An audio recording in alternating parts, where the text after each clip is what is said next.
আসসালামু আলাইকুম everyone. HTML সিরিজের পঞ্চম ভিডিওতে আপনাদের সবাইকে স্বাগতম। আজকে আমরা এই ভিডিওতে এইচটিএমএল হেডিংস অ্যান্ড প্যারাগ্রাফ সম্পর্কে আলোচনা করব। তাহলে শুরু করা যাক।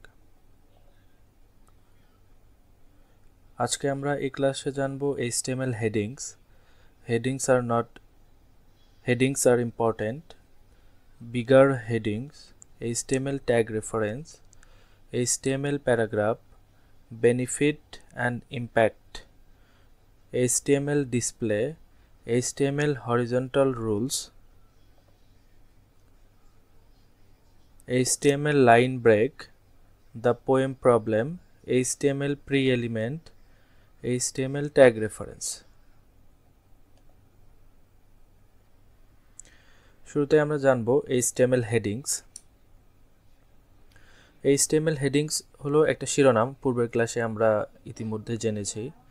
শিরোনাম হলো এমন শিরোনাম বা হেডিং বা সাবটাইটেল বা যা আপনি একটি ওয়েব পেজে প্রদর্শন করতে চান।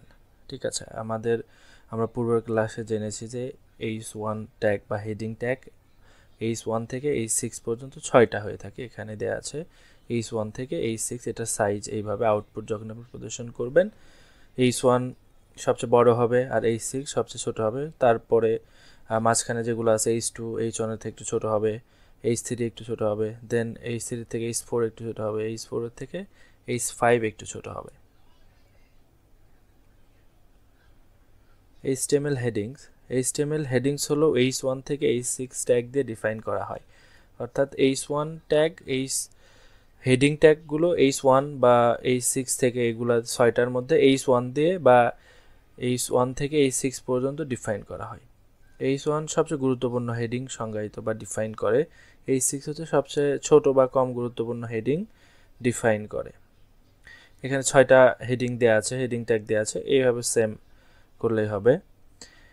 ব্রাউজারগুলিকে স্বয়ংক্রিয়ভাবে শিরোনামের আগে এবং পরে কিছু ফাঁকা স্থান বা মার্জিন যোগ করে এই হেডিংস আর ইম্পর্টেন্ট। সার্চ ইঞ্জিনে এটা খুব ইম্পর্টেন্ট একটা পার্ট। সার্চ ইঞ্জিনগুলি আপনার ওয়েব পৃষ্ঠাগুলি গঠন এবং বিষয়বস্তু সূচি করার জন্য শিরোনামগুলিকে বা হেডিংগুলিকে ব্যবহার করে। ব্যবহারকারীরা প্রায়ই একটি পৃষ্ঠার শিরোনাম দেখেন। ডকুমেন্ট কাঠামো দেখানোর জন্য শিরোনাম ব্যবহার করা গুরুত্বপূর্ণ। H1 প্রধান হেডিংয়ের জন্য বা শিরোনামের জন্য শিরোনাম ব্যবহার করা উচিত। তারপরে H2, দেন ধাপে ধাপে ইত্যাদি আপনার কার্যক্ষেত্রে ব্যবহার করা উচিত। হেডিংস আর ইম্পর্টেন্ট। শুধুমাত্র শিরোনামের জন্যই HTML শিরোনাম ব্যবহার করুন। লেখা বা বোল্ড করার জন্য শিরোনাম ব্যবহার করবেন না। অর্থাৎ শুধু হেডিংয়ের জন্য আপনাকে শিরোনাম ব্যবহার করবেন। সাপোজ আমি একটা ওয়েবসাইট ক্রিয়েট করব, সেই ওয়েবসাইটে আমি একটা হেডিং দিব বগুড়া কোডার সাব। শুধু এটা আমি হেডিংয়ের জন্য এটা ইউজ করব। সাপোজ আমি কোনো টেক্সট নিতে চাচ্ছি বা লেখা বোল্ড করতে চাচ্ছি, সেটার জন্য আমি হেডিং ট্যাগ নিব না। সেজন্য আমি সিএসএস ব্যবহার করব, বা একটা টেক্সট নিয়ে বা প্যারাগ্রাফের মধ্যে টেক্সট নিয়ে সেটা আমি সিএসএস দিয়ে কন্ট্রোল করব বা ডিজাইন করব বা বোল্ড করব, যেটা করতে চাই সেটা আমি সিএসএস দিয়ে করব। বিগার হেডিংস, বড় হেডিংস। প্রতিটি HTML শিরোনামের একটি ডিফল্ট আকার থাকে, তবে আপনি সিএসএস ফন্ট সাইজ বৈশিষ্ট্য ব্যবহার করে স্টাইল বৈশিষ্ট্য সহ যে কোনো শিরোনামের জন্য আকার নির্দিষ্ট করতে পারবেন। যেটা আমি পূর্বের স্লাইডে বললাম যে H1 আমি যদি চাই যে আমি টেক্সটের জন্য শুধু হেডিং ব্যবহার করব না, আমি প্যারাগ্রাফ ব্যবহার করব। আর যদি আমি হেডিং দিতে চাই, দেন আমি H1 ট্যাগ বা হেডিং ট্যাগ ইউজ করব। এখানে হেডিংয়ের মধ্যে আমি যেটা বললাম যে ফন্ট সাইজ বাড়াইতে পারবো বা ডিজাইন করতে পারবো। এই যে স্টাইল ট্যাগ, এখানে ইনলাইন সিএসএস নেওয়া হয়েছে। স্টাইলের মধ্যে ফন্ট সাইজ 60 পিক্সেল দেওয়া হয়েছে। এই হেডিংটা তখন 60 পিক্সেলে চলে যাবে। HTML tag reference.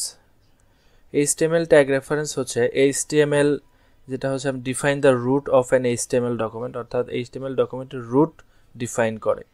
Body define the document body. H1 to H6 define the heading tag, অর্থাৎ H1 থেকে H6 পর্যন্ত এগুলো হেডিং ট্যাগ ডিফাইন করে।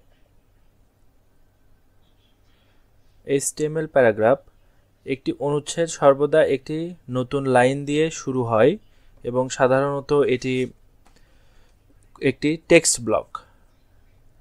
প্যারাগ্রাফ HTML পি উপাদানটি একটি প্যারাগ্রাফ সংজ্ঞায়িত করা হয়, অর্থাৎ পি ট্যাগ হচ্ছে HTML এ প্যারাগ্রাফ ট্যাগ। এর মধ্যে আপনি যে কোনো কিছু লিখতে পারবেন বা প্যারাগ্রাফ নিতে পারবেন। একটি অনুচ্ছেদ সর্বদা একটি নতুন লাইন দিয়ে শুরু হয় এবং ব্রাউজারগুলি স্বয়ংক্রিয়ভাবে একটি অনুচ্ছেদের আগে এবং পরে কিছু ফাঁকা স্থান বা একটি মার্জিন যোগ করে। এক্সাম্পল এখানে দেয়া আছে, দুইটা প্যারাগ্রাফ ট্যাগ নেওয়া আছে। এটা যখন আমি রান করব বা আউটপুট বের করব তখন একটা মার্জিন বা প্যাডিং নিবে, ফাঁকা জায়গা নিবে বা যোগ হবে।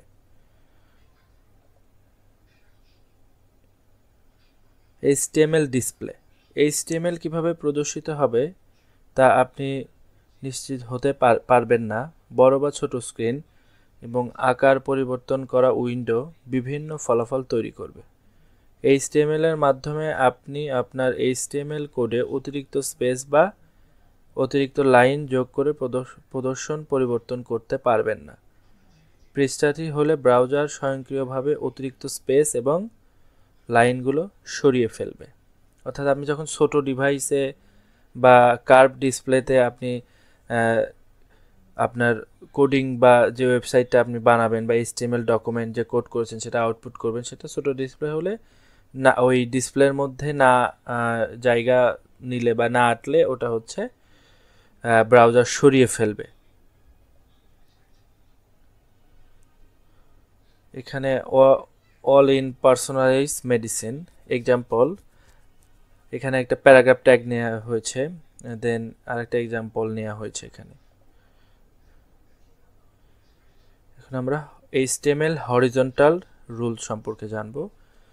HR ট্যাগ, এটা হচ্ছে HR হচ্ছে HTML হরিজন্টাল রুলসকে ডিফাইন করে বা হরিজন্টাল ট্যাগটিকে ডিফাইন করে HR ট্যাগটি একটি HTML পৃষ্ঠায় একটি থিমেটিক বিরতি ডিফাইন করে এবং প্রায়ই একটি অনুভূমিক নিয়ম হিসাবে প্রদর্শিত হয়।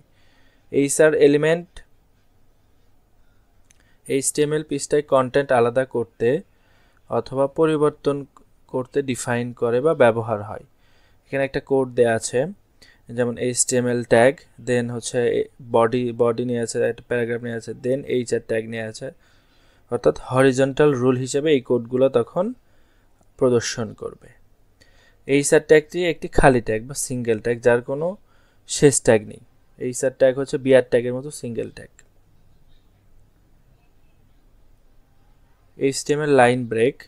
HTML বিআর উপাদানটি বা HTML বিআর ট্যাগ একটি লাইন ব্রেককে ডিফাইন করে। নতুন অনুচ্ছেদ শুরু করা বা শুরু না করে লাইন ব্রেক, নতুন লাইন চাইলে বিআর ব্যবহার করতে হবে। অর্থাৎ আমি এখানে একটা প্যারাগ্রাফ ট্যাগ নিয়েছি, দেন দিস ইজ এর পরে আমি একটা বিআর ট্যাগ বা লাইন ব্রেক দিয়েছি, দেন এ প্যারাগ্রাফ, তার মধ্যে আমি একটা বিআর ট্যাগ দিয়েছি উইথ লাইন ব্রেক। অর্থাৎ আমি এটা প্রথম দিস ইজটা প্রথম লাইনে যাবে, দেন পরের লাইনে এ প্যারাগ্রাফ, দেন আবার পরের লাইনে উইথ লাইন ব্রেকটা আসবে। অর্থাৎ এই পুরো সেন্টেন্সটা 3 লাইনে আসবে। বিআর ট্যাগ একটি খালি ট্যাগ যার অর্থ এটির কোনো শেষ ট্যাগ নেই। The poem problem. এই কবিতাটি একটি মাত্র লাইনে প্রদর্শিত হবে। অর্থাৎ এখানে আপনি দেখতে পাচ্ছেন যে আমরা একটা প্যারাগ্রাফ ট্যাগ নিয়েছি, সেই ট্যাগের মধ্যে কিছু লাইন দেয়া আছে। এখানে যেভাবে দেয়া আছে সেইভাবে প্রদর্শন করবে না। ঠিক আছে, এটা হচ্ছে আপনার এক লাইনে এই পুরা পি ট্যাগের মধ্যে যে টেক্সটটা বা কন্টেন্টটা নেওয়া হয়েছে এটা পুরো এক লাইনে এই যে এইটার মতো করে শো করবে। ঠিক আছে, এটাই বলছে যে দ্য পোয়েম প্রবলেম বা এই কবিতাটি এক লাইনে প্রদর্শিত হবে, সেটাই বলা আছে এখানে। Solution, the HTML pre element. HTML pre element pre formatted text সংজ্ঞায়িত করে। একটি প্রি এলিমেন্টের ভিতরে টেক্সটটি একটি নির্দিষ্ট প্রস্থ ফন্ট, সাধারণত কুরিয়ার প্রদর্শিত হয় এবং এটি স্পেস লাইন ব্রেক উভয় সংরক্ষণ করে। অর্থাৎ প্রি ট্যাগের মাধ্যমে আপনি স্পেস লাইন বা ব্রেক উভয় এই প্রি ট্যাগটা সংরক্ষণ করে। এখানে কোড দেয়া আছে, যে আমি যে ট্যাগটা নিয়েছিলাম বা আমি যে কবিতাটা নিয়েছিলাম এটা আউটপুট করলে আপনারা বুঝতে পারবেন যে এটা প্রি এলিমেন্টের মধ্যে কিভাবে কাজ করবে। HTML tag reference. P tag define a paragraph. HR define a thematic change in data in the content. BR tag insert a single line break. Pre tag define pre-formatted text.